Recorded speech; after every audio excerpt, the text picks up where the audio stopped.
Both the FBI and the NYPD are on the case, assisting the Mount Vernon Police Department in the search for the killer. 2 people were shot inside the warehouse at about 12:15 a.m. yesterday, and at least 10 people may have been inside at the time. Eyewitness News reporter Marcus Solis is at the courthouse in White Plains with more. Marcus?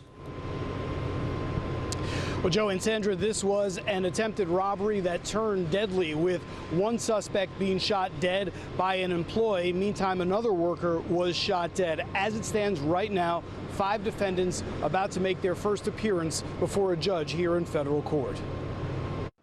Out they came, dozens of boxes loaded into vans, evidence in what is now a federal case.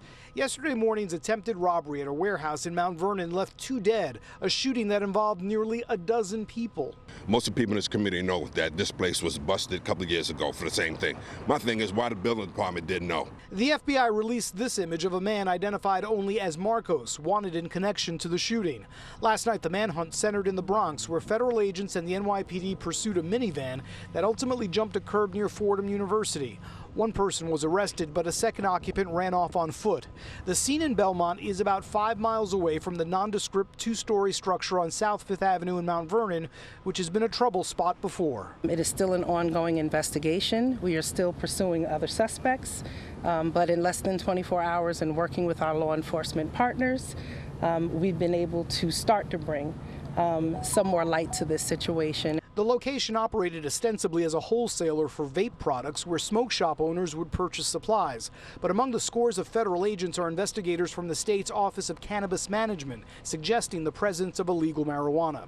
At least 1 suspect was killed by an armed employee at the location. The other shooting victim worked at the facility.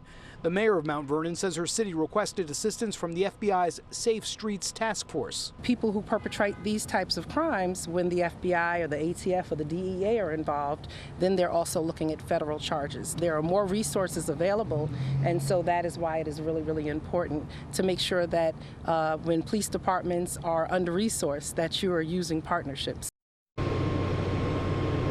That is exactly what has happened here as this case now moving to the federal court in White Plains. Again, 5 suspects so far under arrest, in custody, about to make their first appearance before a federal magistrate as this investigation continues.